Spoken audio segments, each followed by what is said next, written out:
아마도 중간 배당을 받을 것으로 보이고요. 배당 성향 대략 한 25% 이상.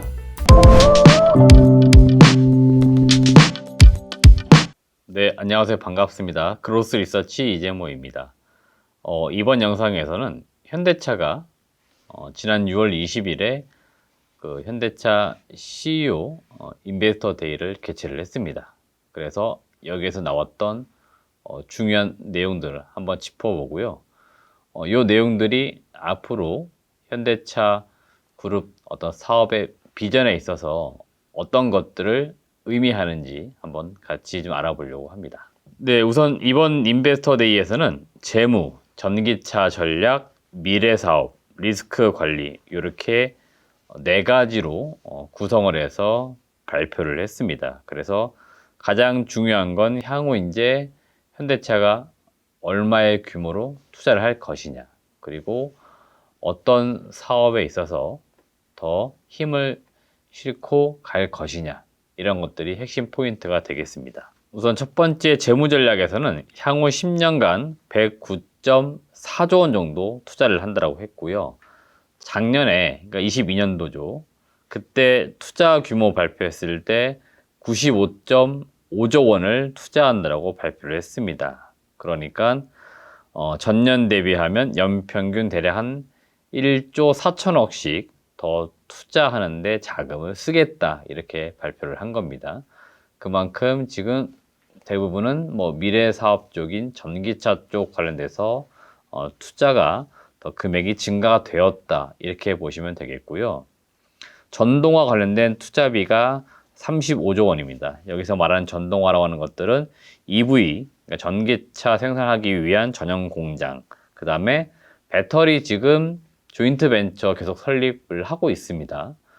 최근에도 LG 에너지 솔루션, SK온하고 미국 쪽에 그 배터리와 관련된 합작 법인 설립하겠다라고 발표했기 때문에 여기에 많이 쓰일 것으로 보이고, 최근 시장에서 이슈가 되고 있는 전기차 충전소와 관련된 쪽에서도 투자를 하겠다, 이런 계획들을 잡고 있는 것으로 보입니다. 그래서 투자 금액 중에 가장 많은 비중이 역시 전기차와 관련된 부분에 투자가 좀 이루어지겠다, 이렇게 보시면 되겠습니다. 그리고 단기적으로 여러분들이 체크를 해야 될 부분은 뭐냐면 바로 주주 환원 정책인데요. 이미 그 지난 3월 달이죠.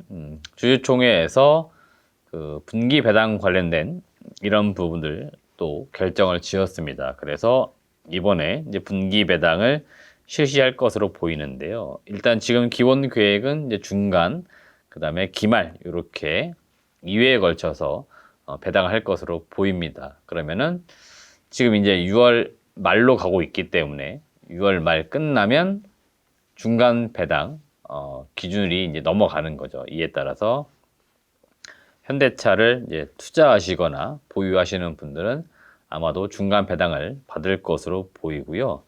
지금 순이익의 배당 성향 대략 한 25% 이상 이렇게 배당을 지급하겠다라고 이야기를 하고 있고, 다들 아시다시피 지금 이 규모가 상당히 좋습니다. 그러니까 당연히 배당 성향이 똑같다 하더라도 순이익이 지금 늘어나고 있기 때문에 아마도 올해 그 주당 배당금이 늘어나지 않을까 기대가 되고 있습니다. 그럼 당연히 배당 수익률도 올라갈 수 있기 때문에 그런 점을 보시면 좋을 것 같고요. 또 하나 배당과 관련돼서 중요한 투자 포인트는 외국인들 입장에서는 배당을 주는 기업과 안 주는 기업의 그 어떤 투자에 대한 마인드가 다릅니다. 그래서 현대차가 이번에 분기 배당을 결정을 하는 부분들, 이에 따라서 외국인들도 상당히 지금 환호를 하고 있고, 올해 연간 아직 1년이 남아있는 상황이지만 6개월 봤을 때는 이 현대차 외국인들 입장에서는 지금 순매수를 하고 있습니다. 그래서 제가 볼 때는 6월 말로 갈수록 현대차에 대한 외국인 수급은 좋아지지 않을까, 개인적으로는 판단을 또 하고 있기 때문에 그런 점에서 또 주가 상승도 기대해 볼 수는 있겠다, 이런 의견도 같이 드려봅니다. 또 한 가지 주주 환원 정책에서 체크할 부분은 뭐냐면 바로 자사주 소각입니다.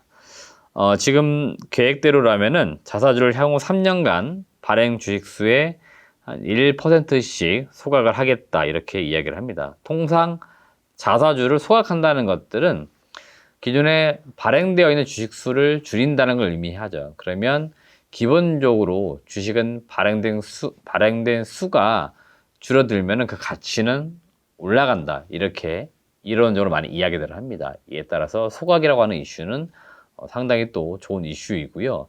지금 자사주 매입 현황을 보니까 한 4.1%를 지금 가지고 있는 것 같아요. 이에 따라서 3년간 대략 한 3% 정도의 자사주를 소각하지 않을까 이렇게 또 예상이 되고 있습니다. 자, 다음은 전기차 판매 목표 한번 같이 알아보겠는데요.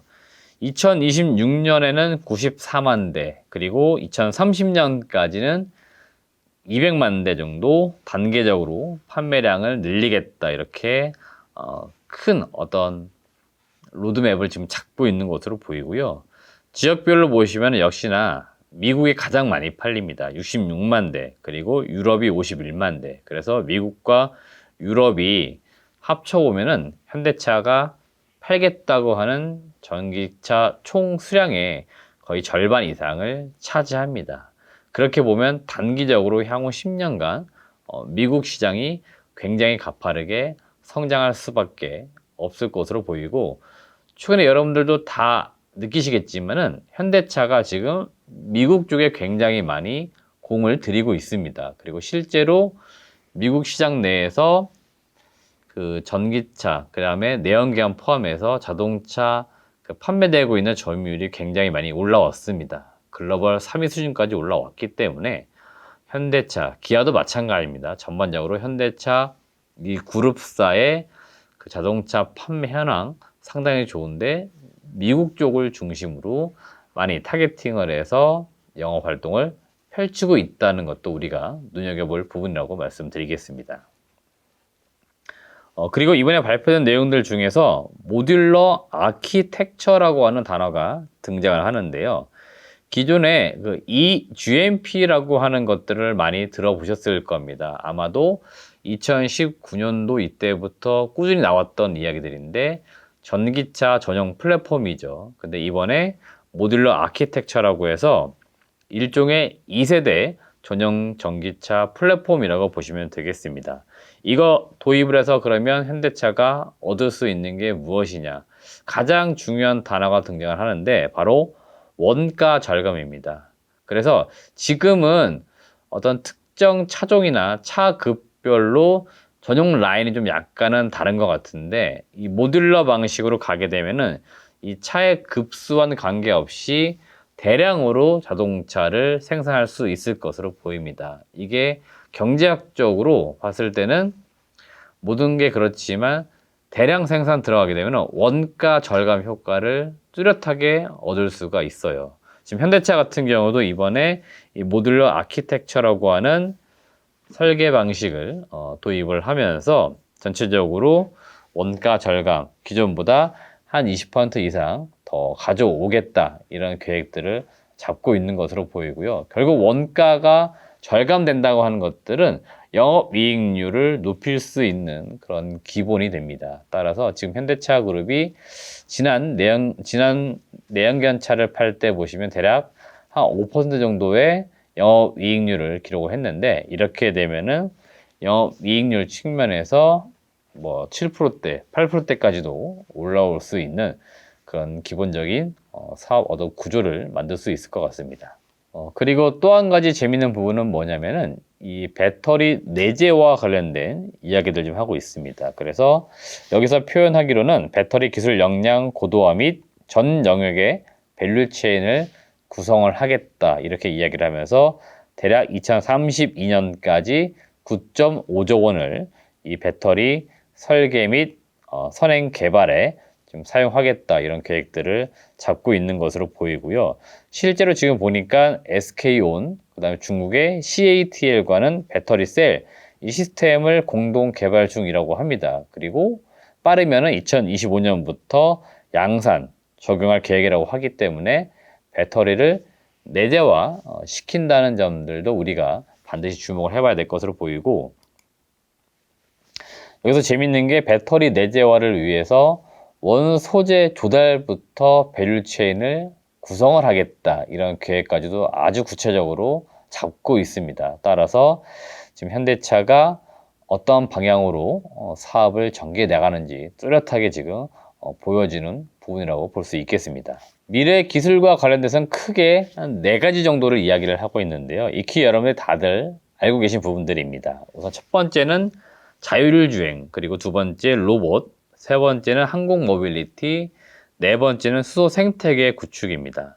자율주행은 지금 보니까 2020년도 설립한 모셔널이라고 하는 기업이 있습니다. 현대차 그룹과 앱티브라고 하는 기업이 50대 50으로 역시 설립한 합작 법인인데요. 이 기업을 통해서 레벨 4단계의 자율주행 기반 기술을 고도화시키겠다, 이런 계획들을 잡고 있고요. 또 하나 자회사인 42-라고 불리는 기업이 있습니다. 이 42- 결국 핵심 소프트웨어를 개발할 것으로 보이는데, 네, 이 기업도 같이 한번 주목해 보시면 좋겠습니다. 로봇은 익히 알고 계시다시피 보스턴 다이내믹스를 필두로 해서 그 사내에 로보틱스 랩에서 개발 중인 일부 기술들이 있습니다. 이러한 로봇 기술들을 활용을 해가지고 향후에 다목적 모바일 로봇이나 또는 서비스 로봇, 이런 것들을 개발을 하겠다, 이렇게 이야기하고 있고요. 항공 모빌리티는 자율주행 기반의 비행 솔루션, 이런 것들 개발과 함께 최근에 각광받고 있는 UAM, 이런 쪽과 관련돼서도 역시나 지금 실증 테스트 돌입을 앞두고 있습니다. 따라서 이런 점에 중점적으로 사업을 진행해 보겠다라고 이야기하고 있습니다. 마지막 네 번째는 결국 수소 생태계 구축인데요.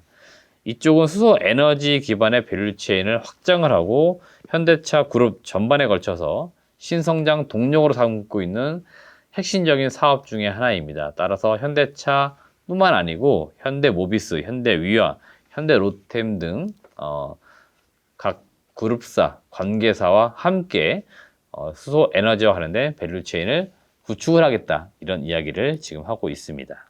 네, 전체적으로 6월 20일 날 발표가 된 현대차의 CEO 인베스터데이의 핵심 내용은 결국 미래 이제 전기차 시장을 위해서 우리가 앞으로 전기차 개발, 그 다음에 생산 플랫폼, 그리고 전기차 충전소 등 이런 쪽에 집중을 하겠다라고 이야기하는 거고요.